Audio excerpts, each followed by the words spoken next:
Oke teman-teman, balik lagi kita ke pembahasan selanjutnya, yaitu marasmus.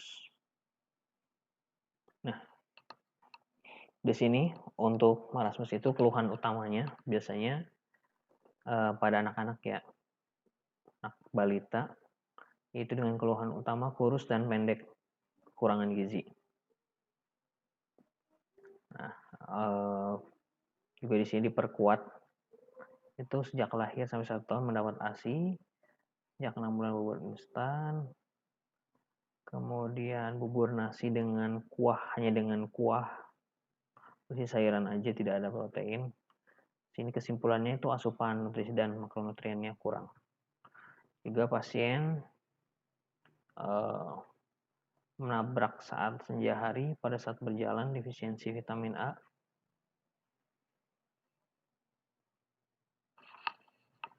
Ini keadaan umumnya lemah, pucat kurus, stunting juga.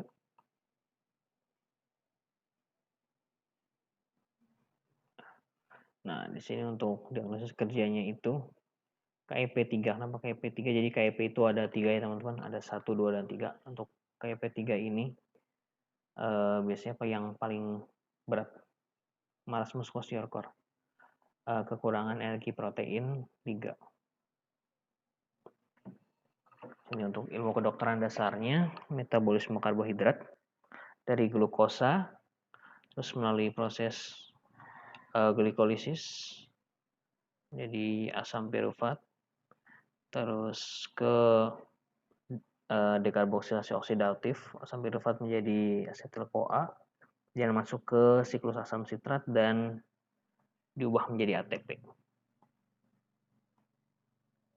Nah ini kelanjutan yang tadi. Nah ini dekarboksilasi oksidatif. Nah ini fosforilasi oksidatif.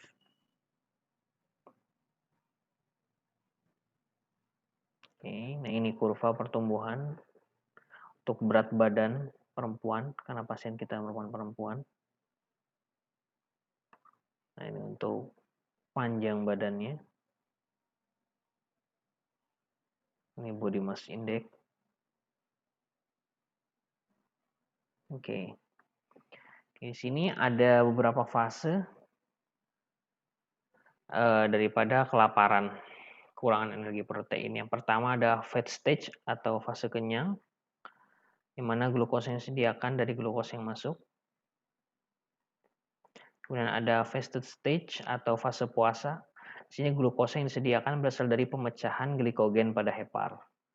Kemudian terdapat starve stage atau fase lapar, yaitu glukosa berasal dari lemak dan protein, gluconeogenesis.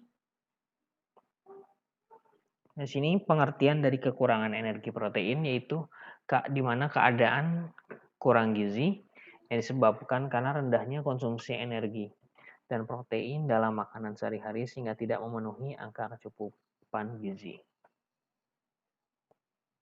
Di sini ada metabolisme dari karbohidrat, lemak, dan juga protein. Nah, kita ke histologi.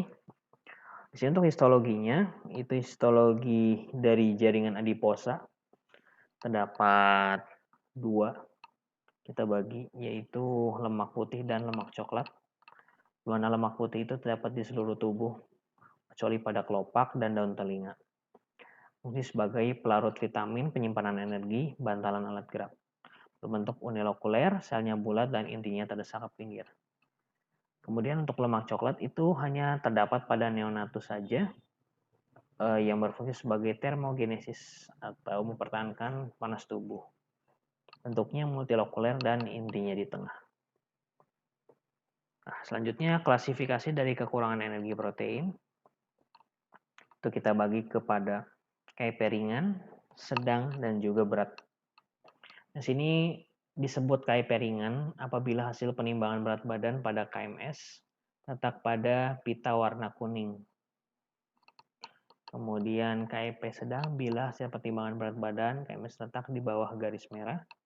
Dan berat itu bila hasil penimbangan WHO tidak ada garis pemisah KIP berat atau gizi buruk dan KIP sedang, sehingga tidak Untuk menentukan KP berat gizi buruk digunakan tabel baku median. Adapun gejala klinis dari KIP berat itu, karena KIP berat kan marasmic kwashiorkor ya. Jadi diantaranya di sini untuk yang kwashiorkor itu dapat edem, terus wajahnya membulat dan sembab, pandangan matanya sayu, rambutnya tipis, perubahan status mental di sini. Jadi hepatomegali juga, hipotrofi otot-otot, juga biasanya sering disertai penyakit infeksi, anemia, dan juga diare. Di sini untuk marasmus itu hampir sama dengan kwashiorkor, yaitu tampak sangat kurus, kemudian wajahnya seperti orang tua, cengeng rewel, kulitnya keriput, perut cekung, kemudian sering disertai penyakit infeksi dan juga diare. Nah, di sini untuk marasmus kwashiorkor merupakan gambaran klinik yang merupakan campuran dari beberapa gejala klinik kwashiorkor dan marasmus dengan berat badan per usia itu kurang dari 60%. Baku median WHO NCHS disertai edema yang tidak mencolok.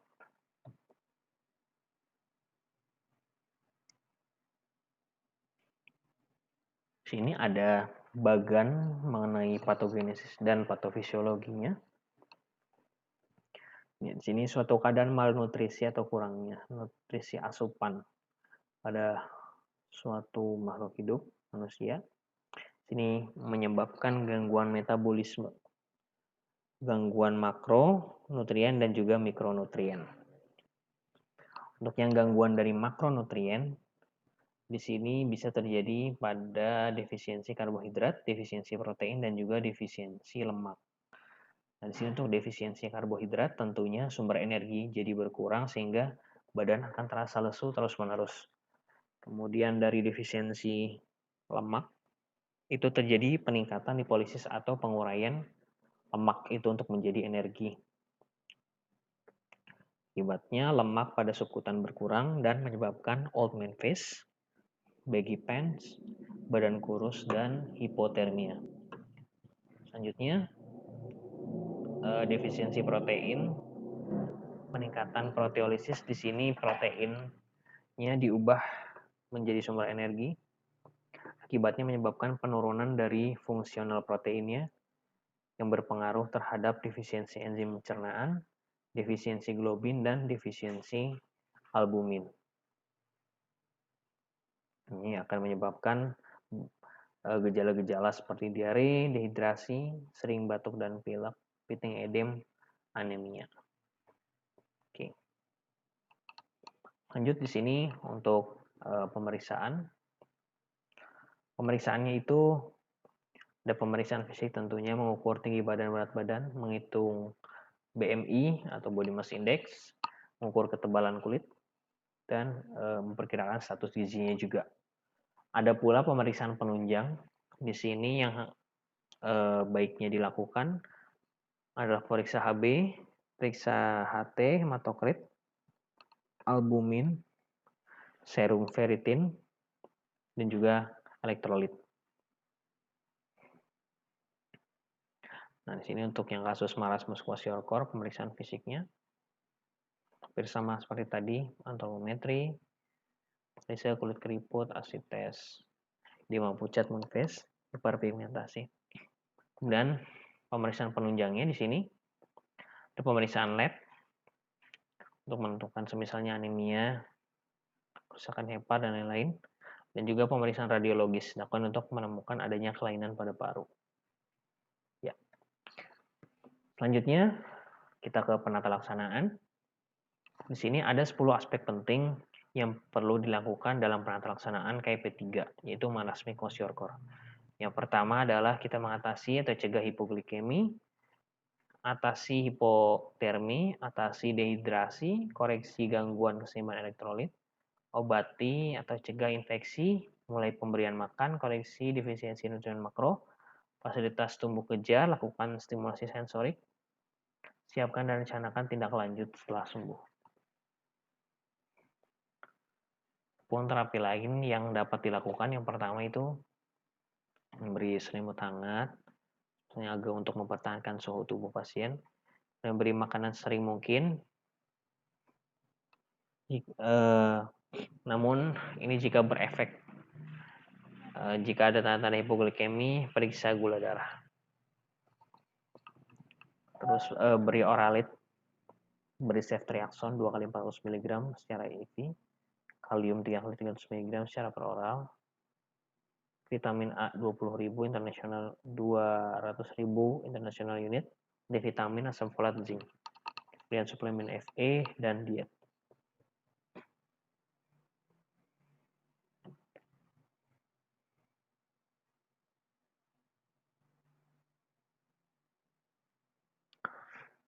Nah, sini untuk penata laksanaan penderita yang dirawat di rumah sakit dibagi menjadi beberapa tahap, 3 tahap di sini.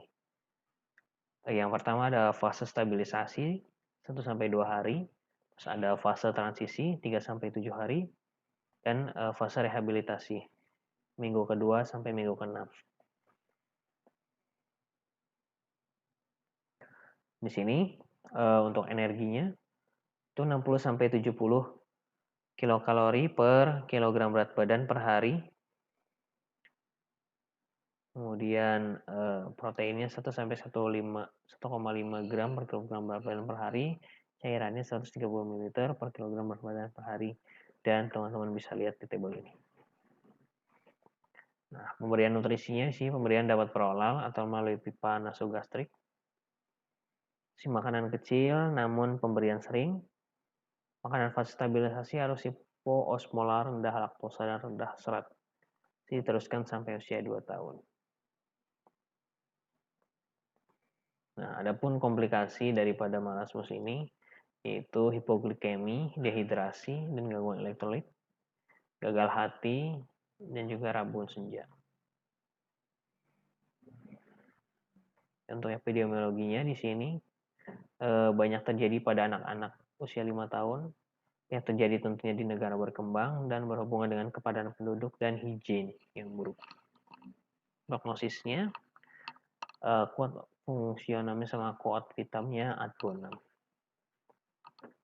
Untuk aspek PBHL ada medical indication, patient preference, quality of life, dan contextual feature. Oke, sekian. Terima kasih, semoga bermanfaat.